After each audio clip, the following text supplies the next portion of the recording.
கர்த்தருடைய பரிசுத்த நாமம் மகிமைப்படுவதாக. இந்த அருமையான காலை வேளையில் ஆண்டவர் நம்மளோடு பேசணும்னு விரும்புகிற ஒரு அருமையான வார்த்தை 1 கொரிந்தியர் 1:27 ஞானிகளை வெட்கப்படுத்தும்படி தேவன் உலகத்தில் பைத்தியமானவைகளை தெரிந்து கொண்டார். பலமுள்ளவைகளை வெட்கப்படுத்தும்படி தேவன் உலகத்தில் பலவீனமானவைகளை தெரிந்து கொண்டார். ஆம் தேவஜனமே, இன்னைக்கு ஆண்டவர் ஒவ்வொரு பேரை பார்த்து சொல்லுகிறார், இந்த உலகத்தில் தேவன் தெரிந்து கொண்டது பலவீனமானதை தெரிந்து கொண்டார். ஏனென்றால் இந்த உலகம் மாம்சத்தில் பெருமை பாராட்டி விடக்கூடாது. இந்த உலகத்தில் உள்ளவர்கள் இந்த உலக காரியத்தை வைத்து நாங்கள் சாதிக்கிறோம் என்று சொல்லக்கூடிய ஒரு வாய்ப்பே இருக்கக்கூடாது என்று கர்த்தர் இதை செய்திருக்கிறார். இது நமக்கு சாதகமாக மாறிவிட்டது. தேவ ஜனமே, இதை கேட்டுக்கொண்டிருக்கிற யாராக இருந்தாலும் சரி, இந்த உலகத்தில் படித்து சாதிக்கிறவர்கள் உண்டு, பட்டம் பெற்று பதவி பெற்று சாதிக்கிறவர்கள் உண்டு. ஆனால் தேவஜனமே, இந்த வேதம் சொல்லுகிற ஒரு மறைமுகமான உண்மை என்னவென்றால், எவ்வளவுதான் படித்து ஒரு சிஸ்டமேட்டிக்கான ஒரு குடும்பம், ஒரு லைஃப் ஸ்டைல் இருந்தாலும், வசனம் இல்லை என்றால், தேவனுடைய வார்த்தை இல்லை என்றால், ஆவியானுடைய சத்தம் இல்லை என்றால், அந்த குடும்பத்தினுடைய திட்டம் வெளிப்படாது.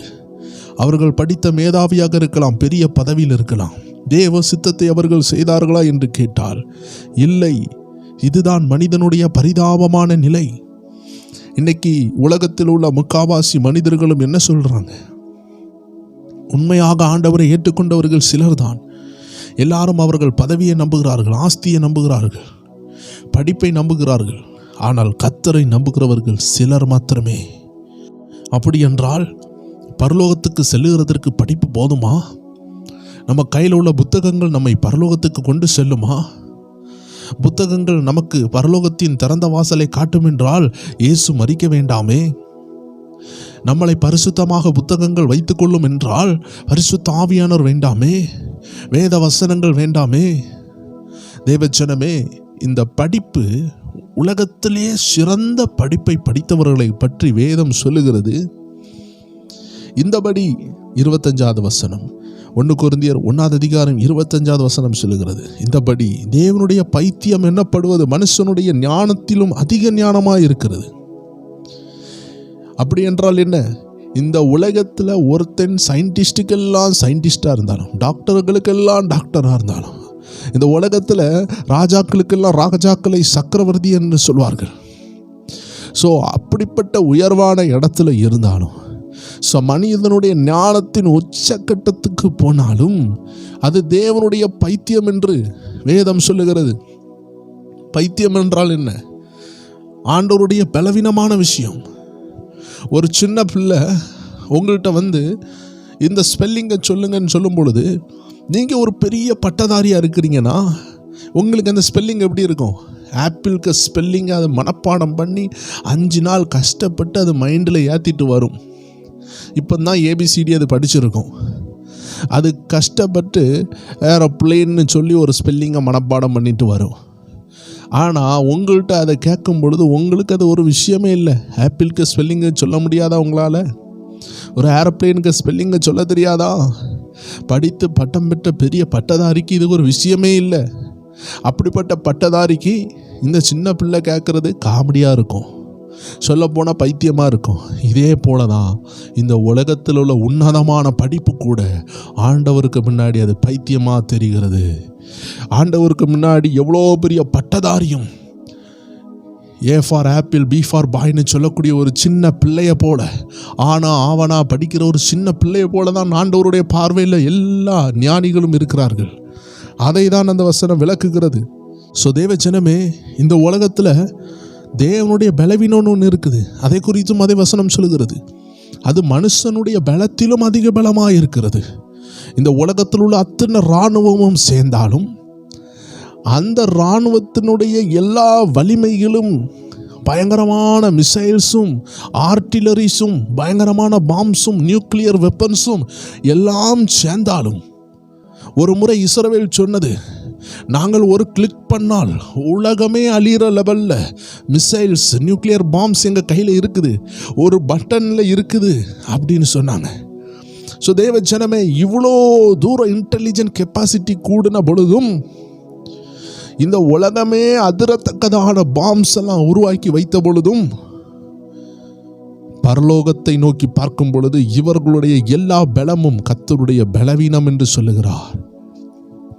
யோசித்து பாருங்கள். ஒரு கூட்ட எறும்பு வந்து சொல்லுது, ஒரு மனுஷனுக்கும் குட்டி குட்டி எறும்பும் வந்து சொல்லுது, எல்லா எறும்பும் வந்து சொல்லுது, நான் ஒரு மனுஷனை அடித்து விடுவேன் என்றால் அந்த மனிதன் ஒரு விளக்குமாறியோ இல்லை ஒரு செருப்பை எடுத்து அத்தனை எறும்பையும் அடித்து நசுக்கி விடுவான். ஏனென்றால் ஒரு பெரிய எறும்பு கூட்டினுடைய படை வந்து ஒரு மனுஷனுடைய பலத்திற்கு முன்னாடி நிற்க முடியவில்லை.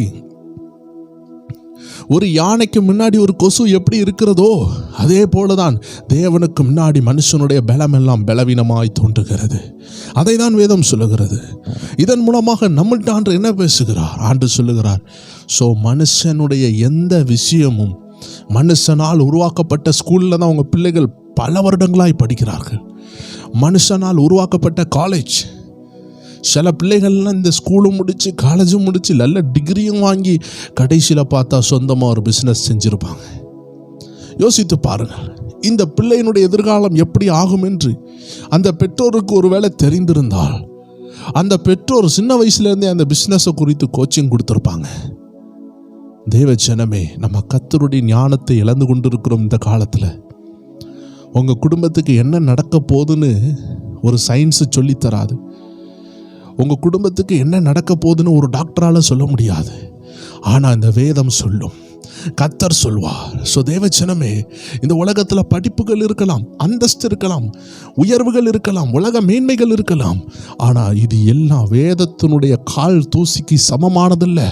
கர்த்தருடைய பாதத்துக்கு கிட்ட அந்த புத்தகங்களை அடுக்கி வைத்தாலும் அதற்கு விலை இல்லை. கர்த்தருடைய பாதத்துக்கு கிட்ட கூட அந்த புத்தகங்கள் வர்றதுக்கு விலை இல்லை. தேவஜனமே, யோவான் சொன்னார், அவருடைய பாதரட்சையின் வாரக்கூட அவிழ்க்கிறதுக்கு நான் பாத்திரன் இல்லை.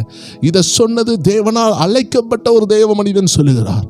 அப்படி என்றால் தேவனுடைய அழைப்பை பெறாத சொந்தமாக கண்டுபிடித்து தேவன் படைத்த இந்த மலைகளையும் சுரங்கங்களையும், தேவன் படைத்த இந்த மனுஷனோட உடம்பை, இந்த உடம்பு கூராய்வெல்லாம் பண்ணி இந்த உடம்புல என்னெல்லாம் இருக்குதுன்னு சொல்லி தேவன் படைச்ச இந்த மண்ணான மனுஷனுடைய உடம்பை பகுத்து அறிஞ்சவர்கள் தான் டாக்டர்ஸ்.